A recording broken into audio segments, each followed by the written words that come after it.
Welcome to those online. I think we have more online than we have in the classroom, so I will try harder to look at the camera on occasion. I've been really bad at that so far. We're with Zero Fatalities. My name is Laurie Huntsman. I am with UDOT and the Zero Fatalities Outreach Program. This is Natalie Lovell, and she is with our outreach, and she's been with Zero for quite a while now. I've been with full-time with Zero for 2 years now.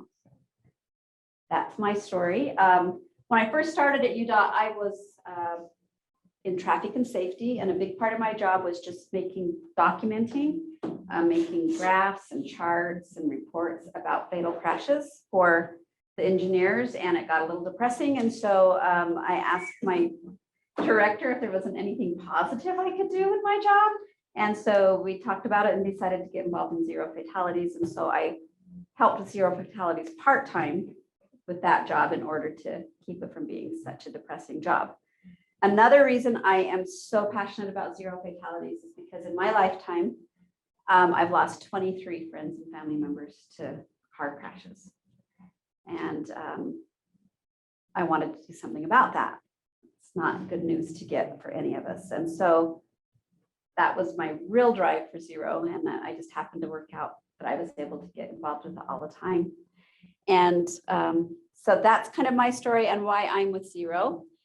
Those of you online, please feel free to shout out questions or comments. We can hear you. Or if you're not comfortable with that, here is Natalie's phone number. You can just send her a text message and she'll read your question or comment. So we're going to start out by talking about the parent night. Some of you are new. Some of you don't know anything about our parent nights. Others of you have had us a million times and know everything about our parent night, but we're going to kind of play down the middle and just kind of tell you a little bit about it. The reason we do the parent night is because we know that teen crashes are the #1 cause of death, or one of the #1 causes of death, of injury and fatalities across the nation for teens. And that's why we all do the jobs we do, is because we want to change that statistic. So here in Utah, 9% of our drivers are teens, yet 21% of our crashes involve a teen. And that's because of inexperience. And so we're going to talk about some ways we can help them get more experience before they're turned out alone on the roads. One of the things we really focus on at our parent nights are the GDL laws. Since 1999, when they were implemented, teen crashes have been reduced by 70%. So we know they work, but they've got to know what they are, and their parents have to know what they are so that they can enforce them. So we're going to really talk about the GDL laws. This is some parents that didn't enforce the GDL laws the way they should, and this is one of our newer videos that kind of shows the consequences of that. It's a hard situation to have to know you're responsible for something like that. That us as parents made that choice for Kason that day that changed not only his life, but the life of another family drastically. You know, 2 little girls lost their mom. Previously, we had not allowed him to drive without an adult. That day, it was a homecoming dance, and his group had kind of fallen apart. So we talked back and forth, and we decided to let him drive. All his friends were doing it. 99% of the time, your child's gonna arrive home safely. But I've been the 1%, we've been the 1% where that doesn't happen, and it's just not worth it. It's not worth it. Never let your kid drive until they're 100% ready, until they have their license. We could have lost everything, and it's not worth the chance. Okay, so that's one of our newer videos. I think it teaches a really good lesson about those GDL laws and the importance of them. So here a couple of years ago, we did 2 surveys. One of them was with you, the driver ed teachers, asking about what you wanted to see our parent nights contain. And one of the surveys was with parents of kids who had just got their license. And one thing we found out from those parents is that 80% of the students in Utah were not driving 40 hours with their parents before they got their licenses, that they were signing off without getting those hours. So that means only 20% of those kids had the experience. And 40 hours isn't that long, right, guys?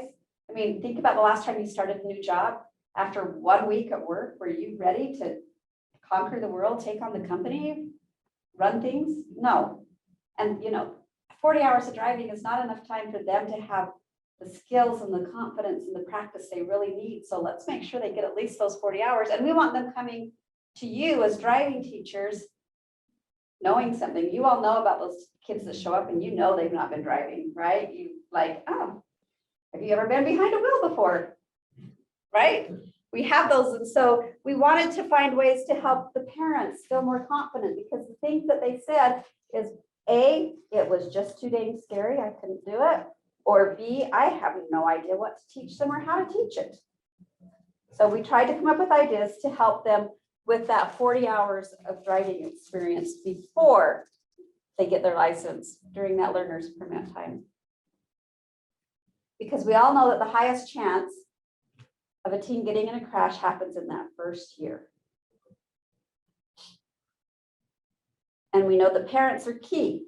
They're key to, when they're involved, they're going to make a huge difference. If they know the GDL laws and enforce the GDL laws, that is another huge positive difference.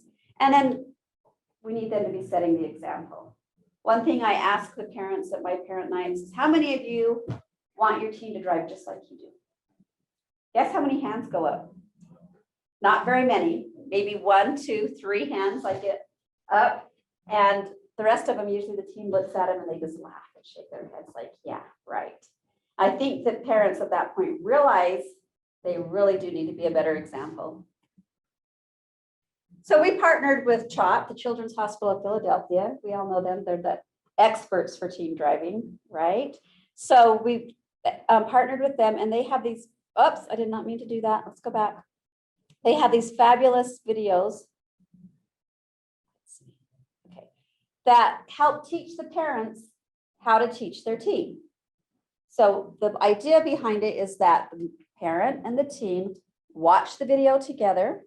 It talks about common errors made in the different skills. It talks about skills that they need to conquer or get down before they move on to the next skill.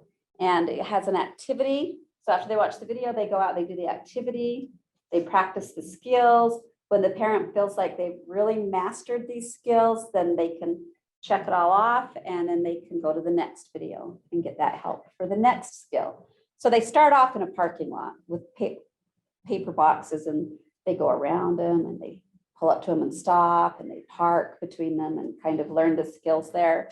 And it goes up to residential areas, to two-way highways, to intersections. All those skills are taught to the parent and the teen on how to teach. So that's been helpful for the parents to have more confidence. Another way they can get access to those videos besides our website is if they text "ready to drive" to this phone number. They will receive a text message every other week. We'll have the video attached. They can watch the video, and it will remind them, okay, now it's time to move on to a new skill 2 weeks later. After they get their license, you can continue to get these texts saying, maybe you should check up on this or check on that, things to make sure that they're still doing what they need to be doing in those early stages of licensing. After we get through talking about all the GDL laws, then we talk about the 5 behaviors of safety. It used to be that these were don'ts. Don't drive drunk, don't drive drowsy. We changed them to do's, trying to be a little more positive here.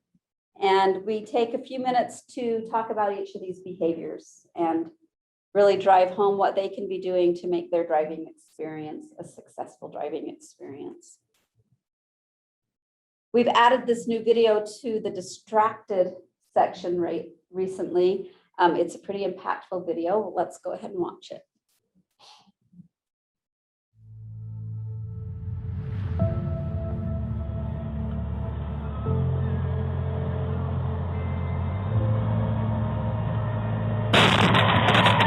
Play that moment in my head multiple times a day. There wasn't anything I could do. I was out of control. From the time that I looked down at my phone to the time that I looked up, 8 seconds had passed. I never realized how far you travel in 8 seconds. We'll never get to see our dad again. And it's all because of the 8 seconds that Sam decided to look at his phone. I thought it would be fine. I thought nothing will happen. During those 8 seconds, the time went by so fast.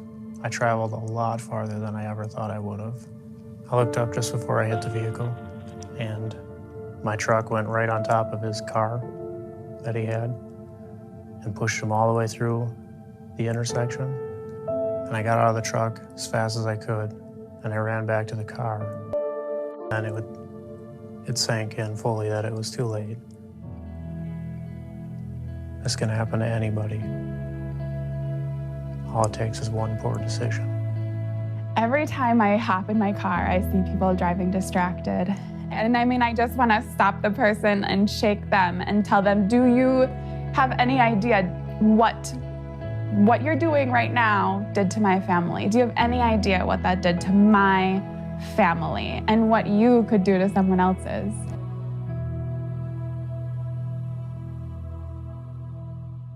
So we try really hard in our presentation to show some of these kind of hard videos that are hard to watch, hard to think about, because we want them to understand the magnitude of the decision they're making when they're behind a wheel, the kind of power they have. I mean, 4,000 pounds behind them going at different speeds, and they could make a huge impact. So we want to make them feel that, but at the same time, we don't want to scare them out of driving. So we try to implement a lot of positive too, so that they're feeling like, okay, if I make good decisions, then these bad things don't have to happen. So we love your feedback. If you feel like we're getting too heavy on the downside and not so much on the positive side, let us know. We try to make a balance. Help us know if you feel like it's a good balance for you and your students. One thing that we really, really, really want to have happen is when the parent night is over, we don't want that to be the end. We want what we teach in the class to be the beginning of a conversation between the teen and the parent. And so we have these workbooks. I've given each of you one. In the workbook, there is a page where they can, the very center section is a page where they can take notes, write down what impacted them, write down these tips that we give them, and we encourage them at every section to go home and have a discussion about what they've learned at the parent night. So we give them tips for each section. I've just got the ones here for driving focused. We go over them a little bit, have them write them down, and then again, encourage them to continue the conversation. We don't want it to end when we're through speaking.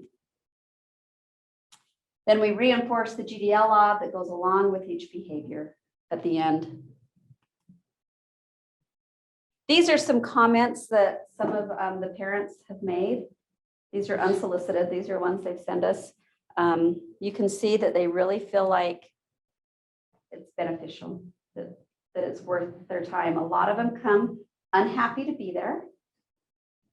They do not want to be coming, but most of them, I dare say most of them, maybe 90–95% of them leave glad they came.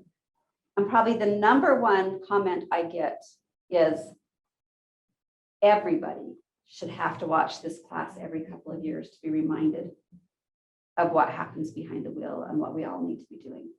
It's not just good for the team, it's good for everybody. It's worth it when they come up afterwards and say thanks.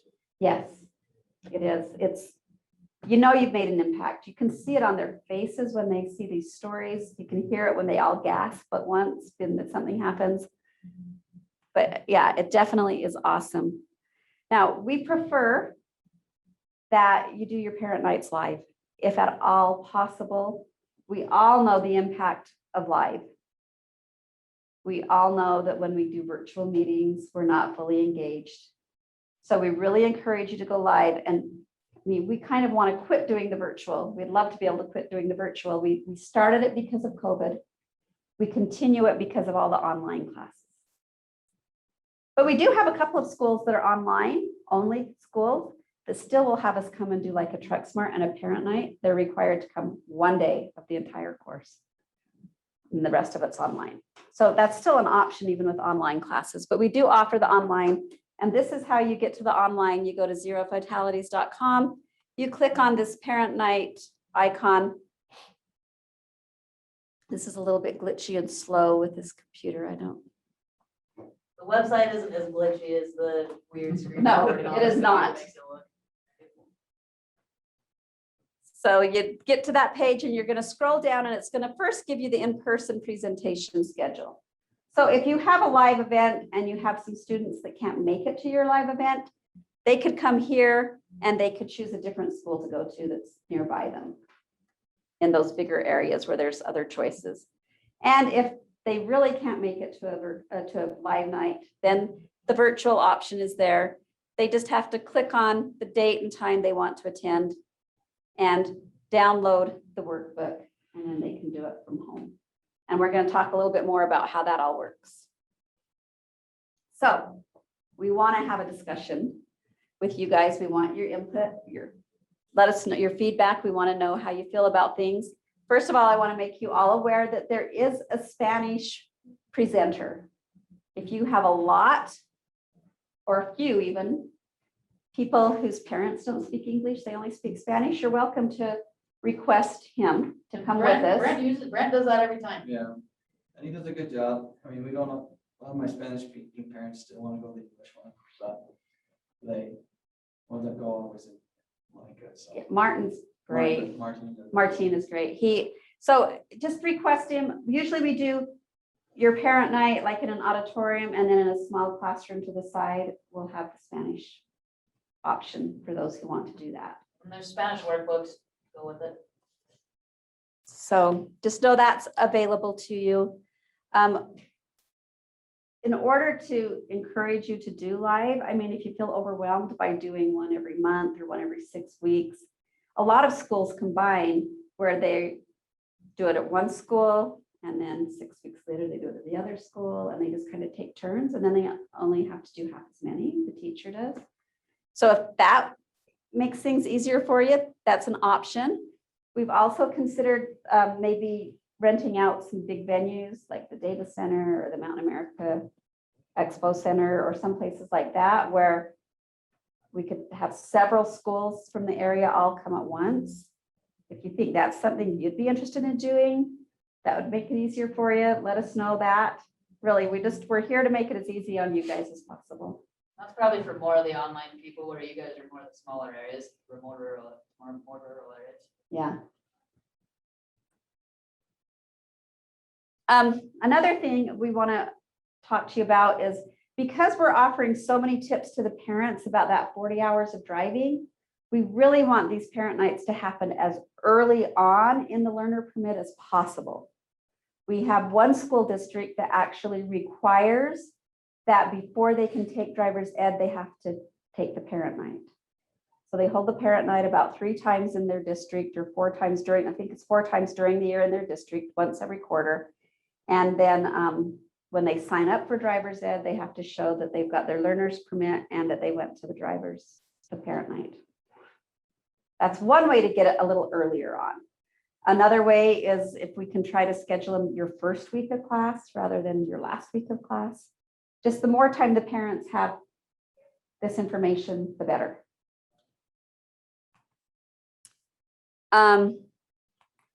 Quick question on Yes. that. So how,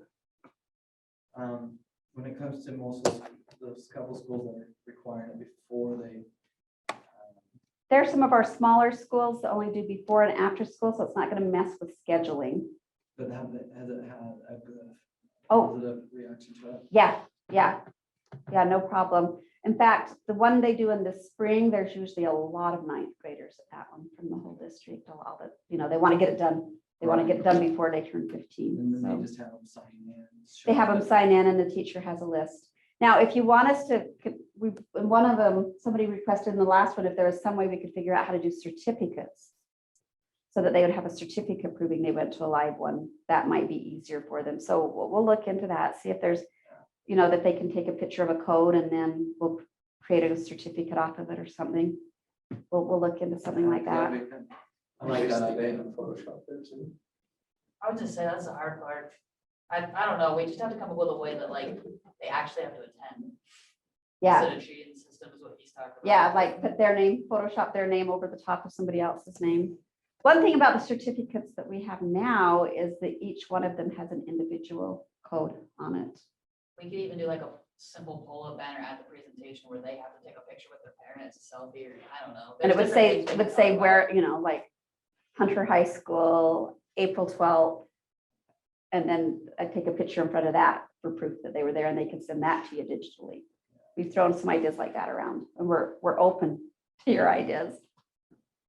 But I like that idea. That way, it's already done before they come to me. right, and that way they've got this, the helps of the CHOP stuff early on to help them with the teaching. Maybe they'll come with their 40 hours before they start driving with you. Okay, the virtual parent night, you know that we've gone from the webinar format to the meeting format, and just some changes with that. They have to have their screens on, and we have to be able to see the parent and the teen in the screen. If we don't see them, we'll send them a note saying, hey, get your parent on, you've got 3 minutes, or we're going to have to kick you off. If they log out early and don't get 50 minutes of watch time, then they won't get a certificate. So it's better to know if they're watching, because before we would get questions and comments that you know they weren't paying any attention. So that's why we decided we needed to be able to see them. And they can't see each other. They can see the presenter and like we can see all of them, but They can't see each other, so there's not that distraction of each other. Okay, like I said, they only get the certificate if they're on for at least 50 minutes. So if they even try and hop on 11 minutes after it started, we'll message them and say, you know, you're not even gonna get credit, like find another one that's gonna work for you. We do cap it because our poor moderator can't watch hundreds and hundreds of people at the same time. So we do cap it. One thing I've had students say is they went in to try to register ahead of time and said it was full. So that's why. And then I've had a student get into that class like right when it was supposed to start. Sometimes I'll have teachers or people email me and beg me to open up a few more, and I'll go in and open up 10 more or something. Okay, So that's they what's might have happening. got lucky and just got in on that. Like I had one teacher call me the day of once, and he said, tonight's the last night they can take it. I told them not to put it off, but they have. Please open it up. Our class ends tomorrow. So I went in and I said, well, how many do you think we need? He said, I probably need 20. I put in 20, and I noticed other kids got in at the end too that were not in his class. Okay. So that's why that's happening. Because I'm kind of a softie and I go in and add them. Don't tell your students that. Yeah. I just tell them I won't drive them until it's done. So please use the certificate or the list that I send you as proof that they attended. I've got some kids some teachers that are requesting that they turn in the presenter's name as proof that they were there.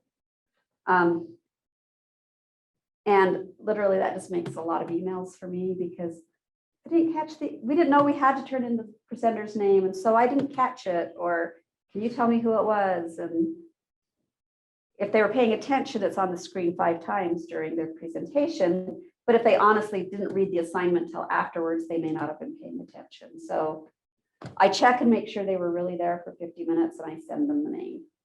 I like the fact that you watch. Yeah, now that So- we're watching them.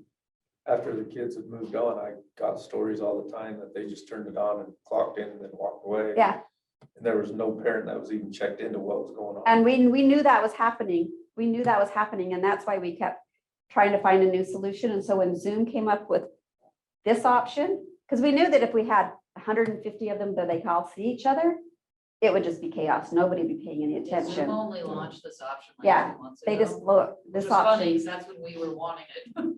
that's when we were getting desperate for it. And so that's why we have moved to this, so that we know we can kind of know they're engaged, right? We also get a lot of students who will forward us their confirmation email and be like, hey, here's my credit. And we're always like, why are you sending us this? Oh, sorry, that was meant to go to my teacher. And our only thing with that is it's like if a teacher is asking them to submit the confirmation email, how do you even know they watched it, right? So it's like, that's why Mario showed in a second here, but that certificate is just easy, right? Just have them submit the certificate at the end, right? But literally, on average, 50% that register do not show up. So if they don't, I was gonna say, if they don't show up, does that time slot open up? No, No? because we Okay. don't know they're not gonna show up. We actually do have a few more than that. So usually on screen, there's about 150 attendees. Okay. So we actually, behind the scenes, we do open it to more than that just because we know that many won't show up, but on screen, we can't really handle more than 150. Okay, Okay, so we try to cap it at 150, but really, we're opening it up to about 250. Because out of 250, we might get 150. Does that make sense?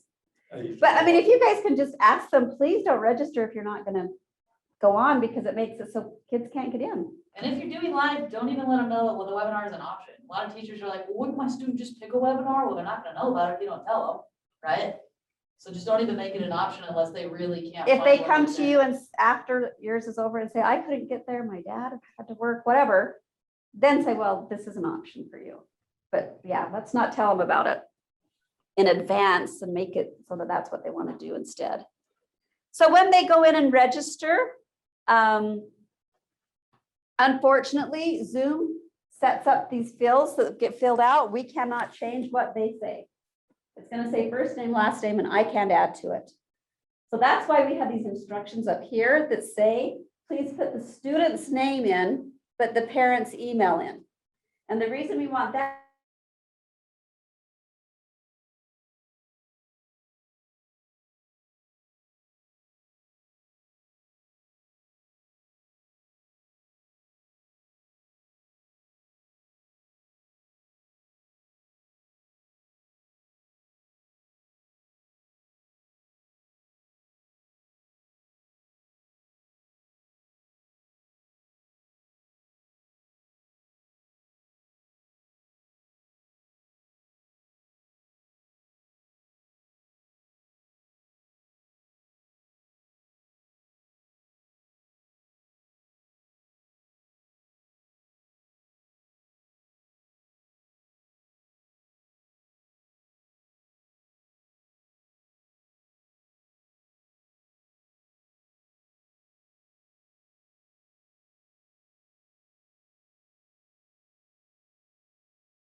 Hey, can somebody fix the volume, please? Your sound is off.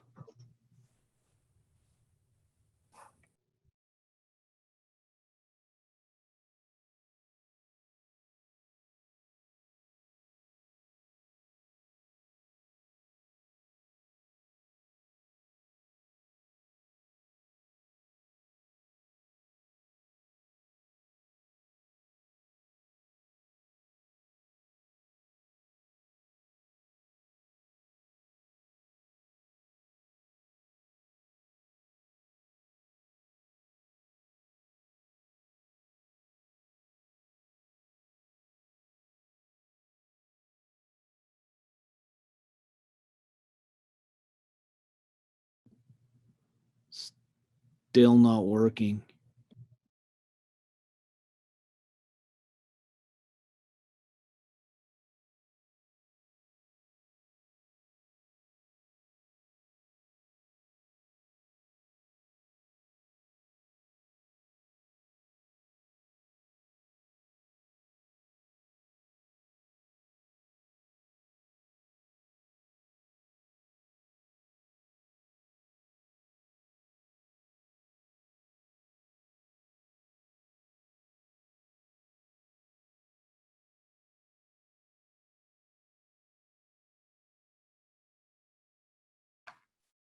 Okay, now try. Can you hear us now? Yes, thank you.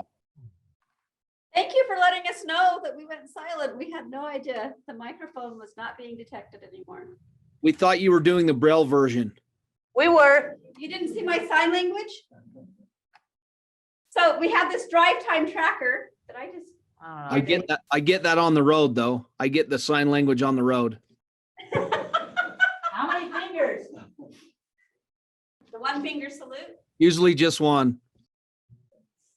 So they can track their time. It's not an app, but you can put it on the phone and keep track of their time. You can do it on desktop too. I mean, this is great because they can track their hours, they can put notes in, it's got the GDL laws within it, it's got the chop videos. They can even save it out as a PDF. I mean, our goal is to hopefully looking ahead, this is gonna be required at some days. As you all know, it's just an honor code when they submit their hours, meaning they don't submit them, right? So we're hoping that one day that'll actually get changed where they do have to submit them and this will already be in place so they can keep track. It'll do a PDF for them. So it's either way, it's a good resource now, even though it's not, something to submit now, it's still a great tracker to help them out. So that'll be coming soon. That's almost done. Okay, all right. We'll just take a few minutes. I can tell we're all ready for the end of the day, so we won't take too long on Truck Smart. I know most of you already do Truck Smart. We got a few people who don't. But as you know, with Truck Smart, we bring the semi truck to the high school. Here in Utah, we have more trucks on our roads than any other state in the country. And so we're trying to hit our newest drivers with how to drive around the big rigs, not getting crashes with them. So I think most of you know, like I said, we bring a truck. The Utah Trucking Association provides this for us. They come with us. The truck driver does. We park cars in the blind spots. Each student is able to hop in and really see what the truck driver sees and what disappears. And we talk about all sorts of things with them in the classroom, right? Their blind spots, cutting them off, all those things. If there's a reason that we cannot get a truck, whether because they're just too busy or there's a reason for the school, we actually now have these VR headsets. David had them at his school just this week, and they're a great backup for the truck. They don't replace the truck, but they're a great backup because it's a 360 view of about a 5-minute video of what we do out of the truck. They can see some views from the truck driver's perspective. They can see some things from the car. And so we have a classroom set, but we typically just bring enough for maybe half or a third of the classroom to kind of rotate through.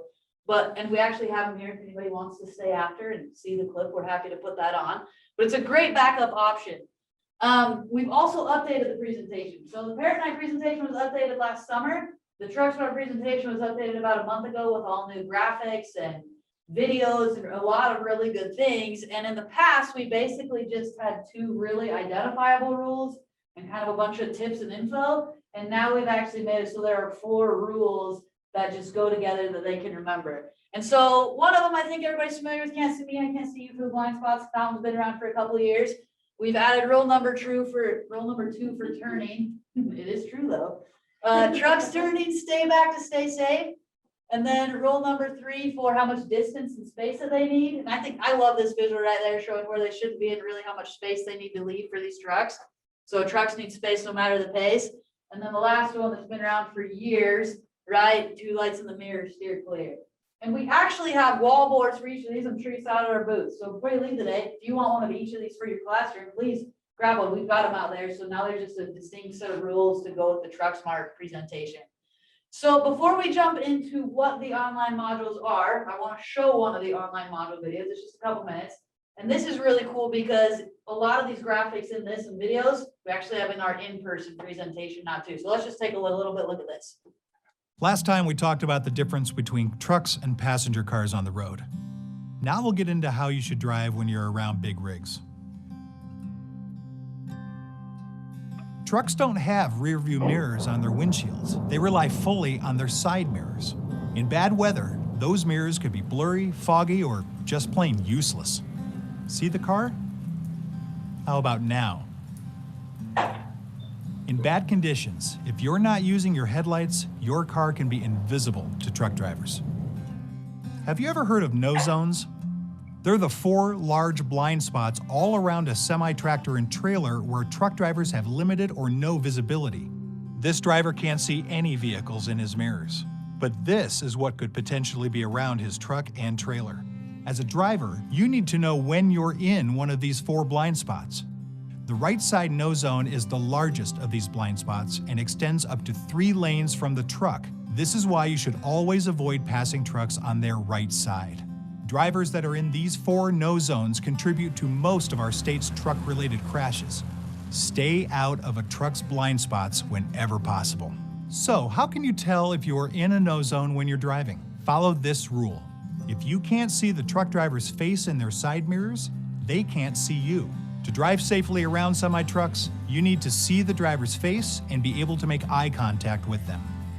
All right, we're gonna go ahead and just skip the rest of that clip. It's even more glitchy than it was earlier. I don't know why. So anyways, those are part of our online modules, but it's also, like I said, a lot of those graphics and animations are in our in-person presentation.